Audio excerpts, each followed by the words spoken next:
Hello everyone, welcome to my YouTube channel. As you know that we have started a series of class 10th NCERT history book और जिसमें हम class 10th की जो history की NCERT book है हम उसके लेसन्स को कवर कर रहे हैं। तो उसी क्रम में ये हमारा अगला वीडियो है। तो आइए विदाउट वेस्टिंग टाइम हम लोग अपना सीरीज़ जो है वो स्टार्ट करते हैं।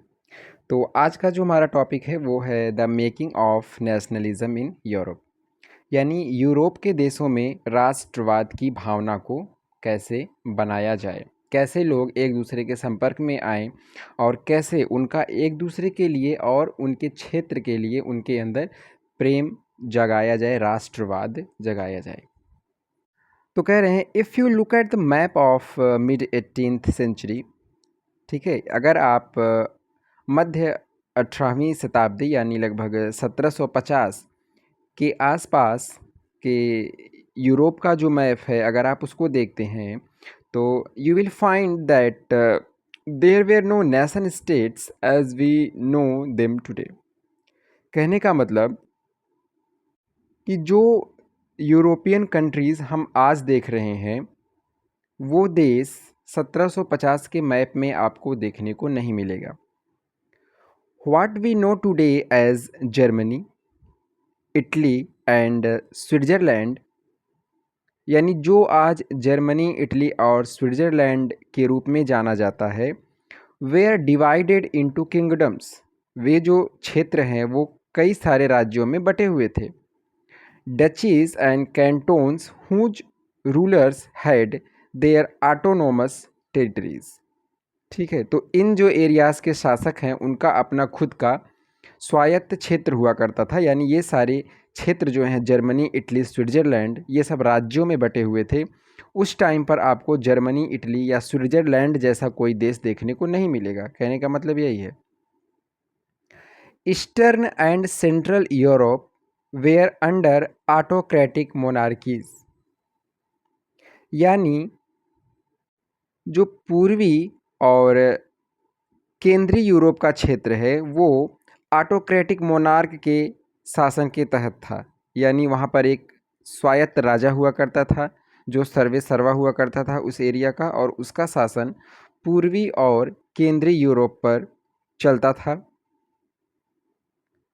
Of which lived diverse peoples, यानी उस एरियाज़ में बहुत सारे जाति के लोग, बहुत सारे धर्म के लोग एक साथ रहते थे। तो इसका घाटा क्या होता था कि उनका ना तो आपस में कोई लगाव होता था और ना ही उनका उस क्षेत्र के प्रति कोई लगाव होता था, तो नेशनलिज्म की भावना उनके अंदर नहीं आ पाती थी। They did not see themselves as sharing a collective identity और अ कॉमन कल्चर। सही बात है, यानी वे अपने आप को एक कॉमन कल्चर के रूप में नहीं देख पा रहे थे ना, क्योंकि उनका कल्चर अलग अलग था, उनकी जो पहचान है वो अलग अलग थी, वो एक दूसरे को जोड़ नहीं पा रहे थे आपस में। Often they even spoke different languages, उनके द्वारा बोले जाने वाली भाषाएं भी अलग अलग थीं, and belong to different ethnic groups, और उनकी जो निर्जातीयता है वो भी अलग अलग थी।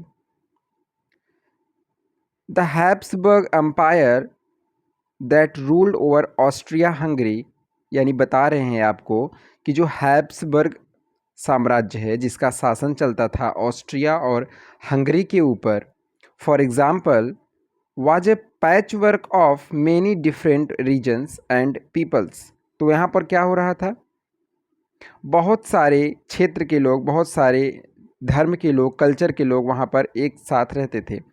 तो यहाँ पर आपको ये लाइन याद रखना है कि जो हैब्सबर्ग साम्राज्य था उसका शासन ऑस्ट्रिया और हंगरी के ऊपर चलता था।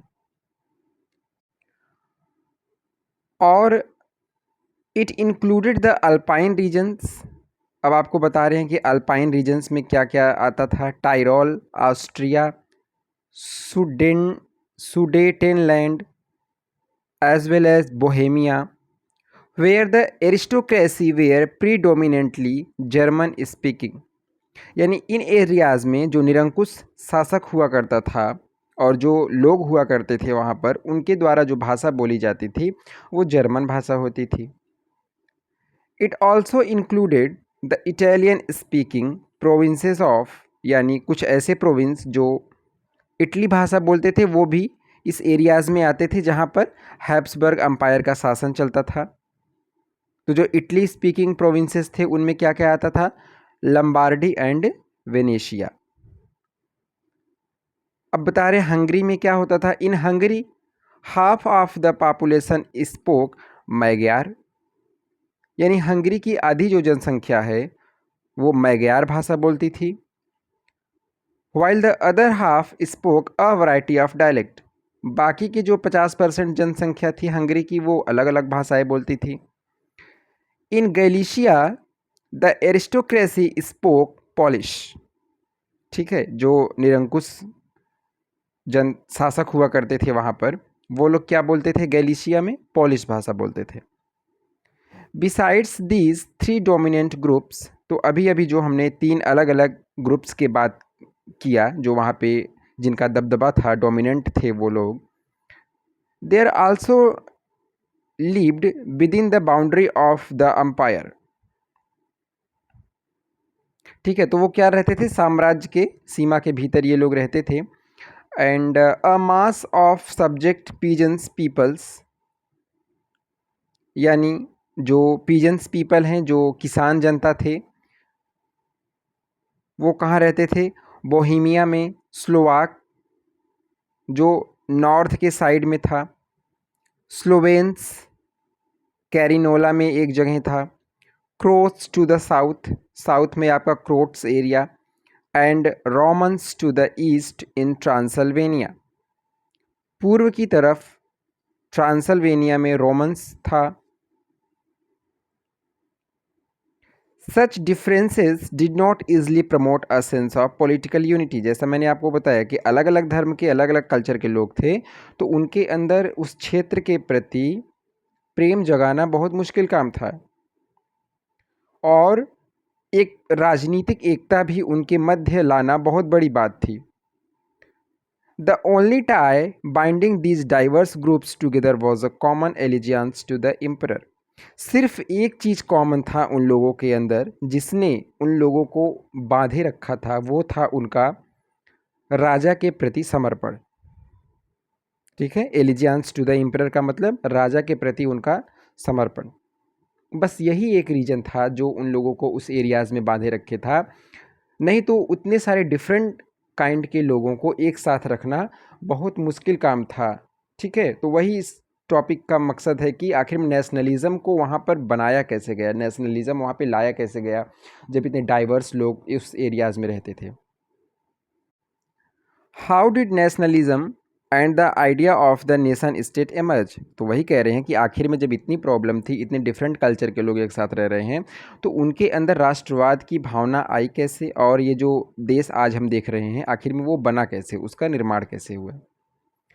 तो अब आपको बता रहे हैं द एरिस्टोक्रेसी यानी निरंकुश लोग and the new middle class, यानी कैसे यूरोप के क्षेत्र में मिडिल क्लास का आविर्भाव हुआ। मिडिल क्लास मध्य वर्ग में कौन लोग आते हैं उन्हें आप देखिए।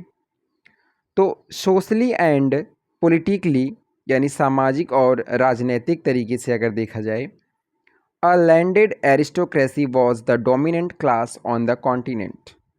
ठीक है, यानी जो कुलीन लोग थे, जो अमीर लोग थे, उनका बोलबाला था वहाँ यूरोप के महाद्वीप पर। The members of this class were united by a common way of life, यानी ये जो कुलीन लोग थे, अमीर लोग थे, ये लोग आपस में जुड़े हुए थे, उनका एक लाइफ स्टाइल था। That cut across regional divisions, जो उनको बाकी के लोगों से अलग रखे था। They owned estates in the countryside and also town houses, यानी इनका विभिन्न जगहों पर क्या होता था, इनकी प्रॉपर्टी हुआ करती थी, शहरों में भी दे और यहाँ पर भी मैंने सारे एरियाज़ में इनका प्रॉपर्टी हुआ करता था।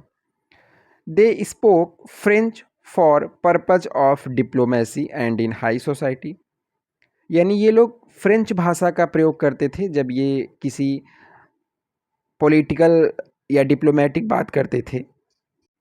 ठीक है, तो ये फ्रेंच भाषा का प्रयोग करते थे। एंड इन हाई सोसाइटी, जब ये बड़े बड़े लोगों से मिलते थे तो ये फ्रेंच भाषा का प्रयोग करते थे। कौन? कुलीन लोग, एरिस्टोक्रेट लोग। Their families were often connected by tie of marriage, और इनका जो परिवार है वो लोग क्या था, आपस में शादी विवाह के रिश्तों के द्वारा आपस में जुड़े हुए थे। This powerful aristocracy was however numerically a small group, यानी अगर देखा जाए तो इनकी नंबरों में जो संख्या थी वो तो बहुत कम थी, इनकी पॉपुलेशन बहुत कम थी।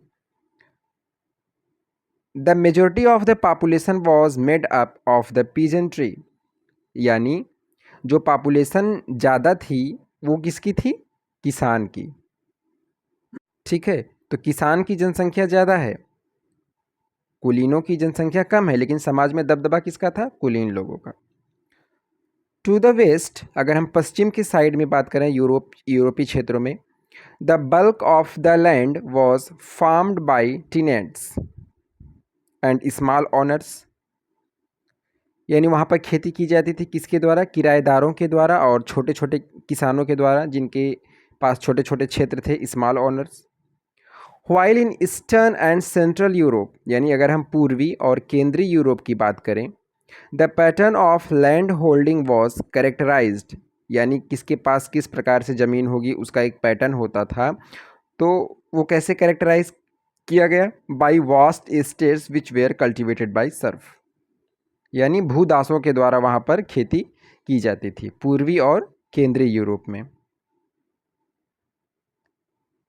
फिर कह रहे हैं in western and parts of central Europe, अगर हम फिर से पश्चिमी और केंद्रीय यूरोप की बात करें, the growth of industrial production and trade meant the growth of towns. ठीक है, यानी यहाँ पर क्या हुआ?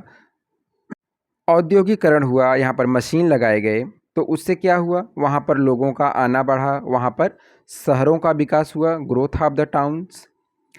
And the emergence of commercial classes, और वहाँ पर क्या हुआ? व्यापारी वर्ग का उदय हुआ, जब वहाँ पे उद्योग लग गए, मशीन लग गए। Whose existence was based on production for the market, जिनका अस्तित्व इस बात पे निर्भर करता था कि वो बाजार के लिए प्रोडक्शन करेंगे चीज़ों का। ठीक है, तो जब वहाँ पे उद्योगों का विकास हुआ तो एक नए वर्ग का जन्म हुआ जिसे कहेंगे कॉमर्शियल क्लास, व्यापारी लोग, वाणिज्यिक लोग।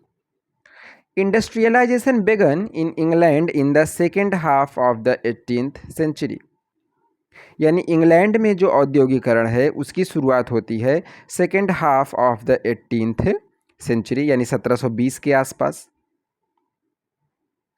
But in France and parts of the German states it occurred only during the 19th century, यानी लगभग 1800 के बाद फ्रांस में और जर्मन के क्षेत्रों में जो उद्योगों का विकास है वो आपका होता है 1800 के बाद, 1800 ईस्वी के बाद, यानी इंग्लैंड में उद्योगों का विकास पहले हो गया।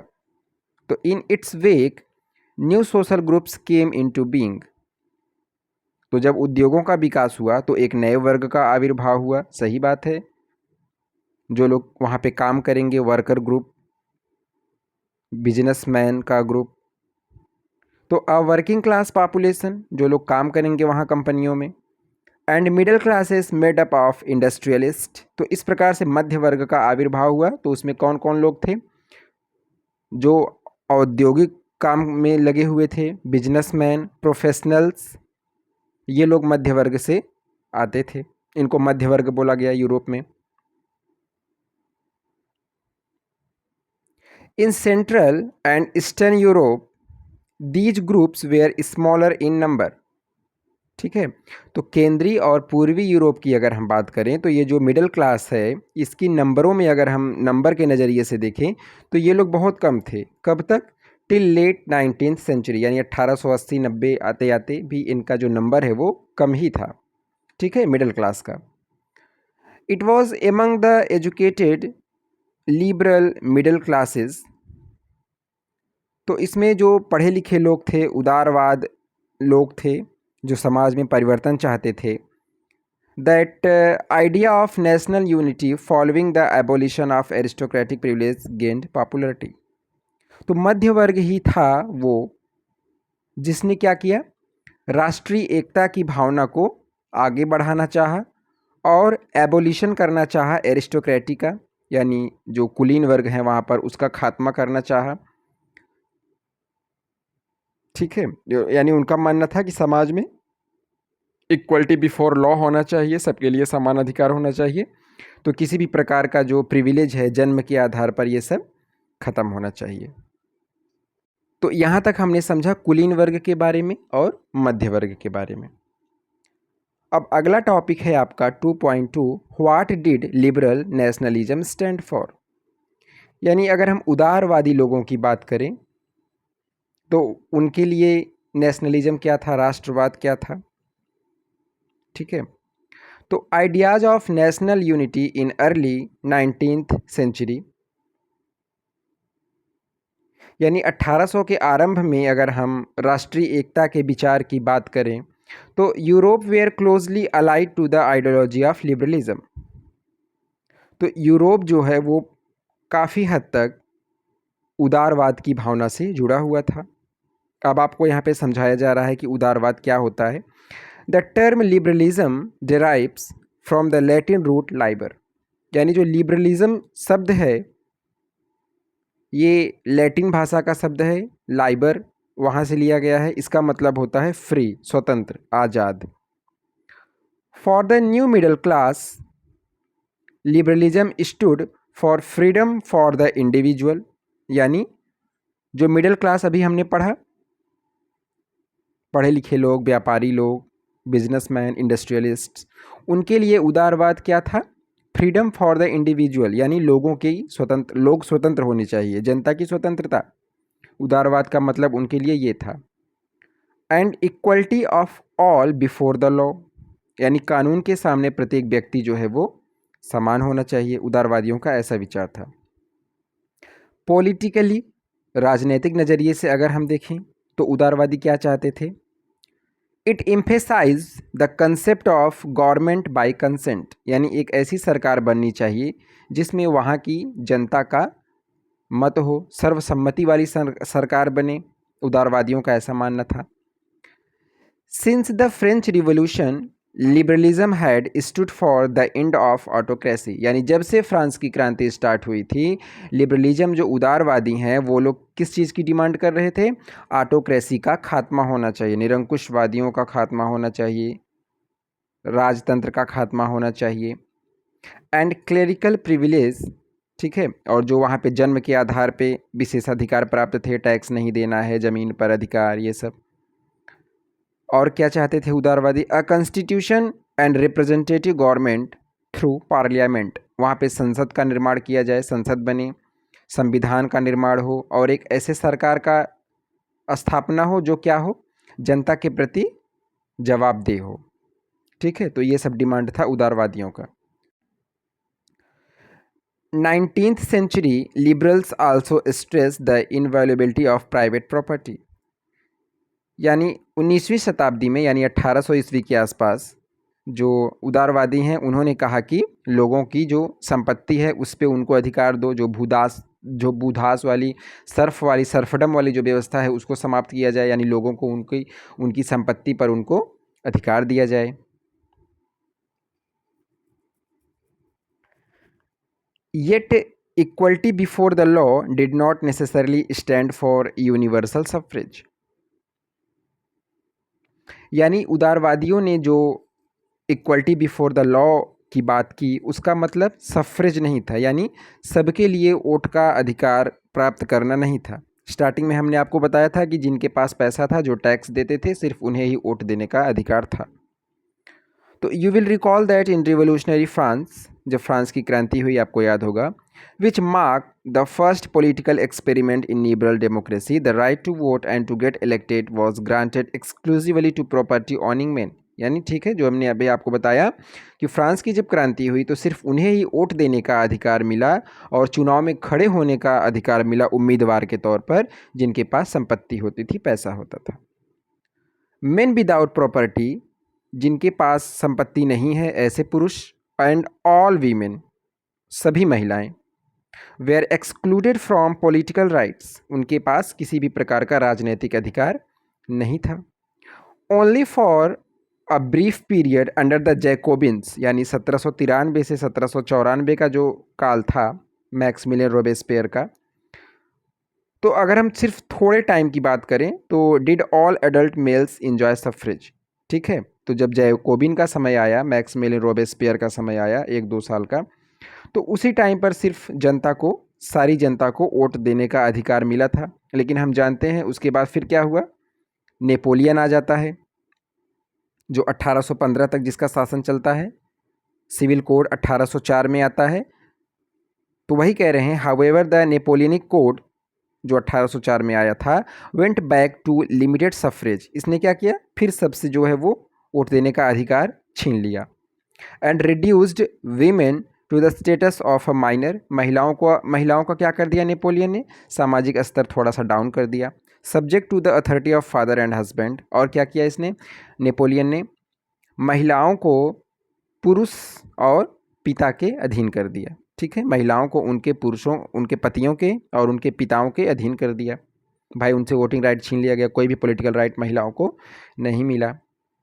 Through out the 19th and early 20th century, यानी पूरे 19वीं शताब्दी में एंड अगर हम 20वीं शताब्दी के आरंभिक टाइम की बात करें तो women and non property main, तो जो महिलाएं थी और ऐसे पुरुष जिनके पास संपत्ति नहीं था, उन्होंने क्या किया, organise opposition movements demanding equal political rights. तो इनके राजनीतिक अधिकारों का हनन हो रहा था, तो इन लोगों ने क्या किया, विरोध करना सरकार का स्टार्ट कर दिया और डिमांड करना स्टार्ट कर दिया कि हमें भी राजनीतिक अधिकार दीजिए, हमें भी चुनाव में खड़े होने का और वोट देने का अधिकार दीजिए। इन द इकोनॉमिक स्फेयर, यानी अगर हम आर्थिक नज़रिए से बात करें तो उदारवादियों ने क्या डिमांड किया, liberalism stood for the freedom of market, उनने कहा कि भाई बाजार को स्वतंत्र करो, एक अधिकार ख़त्म करो मार्केट से। And the abolition of state impose restrictions on the movement of goods and capital, और राज्य के द्वारा सामान की आवाजाही पर जो रिस्ट्रिक्शन लगाया जाता है, प्रतिबंध लगाया जाता है, वो ख़त्म होना चाहिए।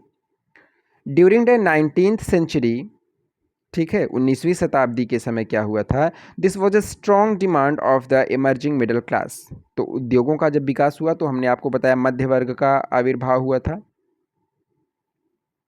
तो उन्होंने क्या किया, इकोनॉमिक सुधार की बात उन्होंने ज़्यादा की, जो औद्योगिक वर्ग था, मिडिल क्लास था। तो इसको एक यहाँ से आपको एग्जाम्पल से समझाया गया है। Let us take the example of the German speaking region in the first half of the 19th century. Napoleon's administrative measures had created out of countless small principalities a confederation of 39 states. Napoleon ने क्या किया था कि 39 राज्यों को मिला करके एक संघ बनाया था। Each of these possessed its own currency, ठीक है। और जो 39 राज्य हैं सबका क्या होता था, अपना एक करेंसी होता था, अपनी एक मुद्रा होती थी। एंड वेट एंड मीजर्स, सबका अपना अपना एक नाप तौल का पैमाना होता था। तो होता क्या था कि मान लीजिए अगर कोई, होता क्या था कि जितने भी एरियाज़ हैं वो बहुत ही फ्रेगमेंटेड थे, सबका अपना अपना एक क्या होता था, कस्टम ड्यूटी होता था, ठीक है। तो जब हर एक एरिया का अपना अपना नाप तौल का तरीका अलग अलग होता था, तो व्यापारियों को जो टैक्स देना पड़ता था वो अलग अलग देना पड़ता था। तो यहाँ पर देखिए एले, एले क्या होता था, एक प्रकार का कपड़ों को नापने का पैमाना होता था। तो मान लीजिए किसी एरिया में 54 सेंटीमीटर कपड़ा आया तो उस हिसाब से व्यापारी को 10 रुपये देने पड़े एग्जाम्पल के तौर पर टैक्स। किसी एरिया में कपड़े की जो लंबाई है वो 55 सेंटीमीटर आ गई तो उसे 11 रुपये देने पड़ गए टैक्स। तो आप देख रहे हैं कैसे व्यापारियों को समस्या होती थी। तो इस चीज़ को फिर नेपोलियन ने ख़त्म किया था। तो उदारवादियों का यही डिमांड था कि ये जो बार बार टैक्स में जो डिफरेंस है ये चीज़ ख़त्म होना चाहिए। Such conditions were viewed as obstacles to economic exchange, तो उदारवादियों के द्वारा इस चीज़ को आर्थिक नज़रिए से एक बाधा के रूप में देखा गया। ठीक है, तो उसी के लिहाज से क्या हुआ, इन 1834 1834 में एक जॉल्वेराइन, इस चीज़ को हाईलाइट कर लीजिए अपने बुक में। जॉल्वेराइन क्या होता है, एक कस्टम यूनियन होता है। ठीक है, व्यापारियों का एक संघ बनाया जाता है। Was formed at the initiative of Prussia, यानी प्रसा नाम का जो राज्य होता है, ये उसका पहल था। जॉल्वेराइन उसके द्वारा बनाया जाता है कस्टम यूनियन, एक संघ बनाया जाता है 1834 में, सीमा संघ, कस्टम यूनियन, जिसका नाम होता है जॉल्वेराइन। तो बाद में बहुत सारे स्टेट आकर के इसको ज्वाइन कर लेते हैं। तो इसने क्या किया, जॉल्वेराइन ने क्या किया, the union abolished tariff barriers. तो बार बार व्यापारियों को जो टैरिफ देना पड़ता था वो चीज़ ख़त्म हो गया। And reduce the number of currency from over 30 to 2। और जो अलग अलग राज्यों में, अलग अलग क्षेत्रों में लगभग 30 प्रकार की मुद्राएं चल रही थी, उनको ख़त्म करके 2 मुद्राएं प्रयोग में लाई गई। The creation of a network of railway further stimulated mobility. और क्या हुआ, रेलवे जाल वहाँ पर बिछाया गया, लोग एक दूसरे के संपर्क में आए, लोगों के अंदर राष्ट्रीय भावना विकसित हुआ। A wave of economic nationalism strengthened the wider nationalist sentiments growing at the time। तो इस प्रकार से जब आर्थिक तरीके से लोगों को जोड़ा गया, जॉल्वेराइन बना करके जोड़ा गया, रेलवे जाल बिछा करके लोगों को जोड़ा गया, तो लोगों के अंदर क्या आया, राष्ट्रवाद की भावना आ गई। लोग एक दूसरे के संपर्क में आए ना, व्यापार के द्वारा, रेलवे के द्वारा। तो इस तरीके से क्या होता है, उदारवादियों के द्वारा लोगों के अंदर राष्ट्रीय भावना आती है। तो फ्रेंड्स, आज हम यहीं तक रखते हैं इस वीडियो में। आगे की वीडियो में हम बात करेंगे रूढ़िवादियों के बारे में। तो उसमें हम देखेंगे कि उनका जो विचार है वो उदारवादियों से कैसे अलग है। ठीक है, तो अगर आपको वीडियो अच्छा लगा हो तो please like, share and subscribe. Thank you so much.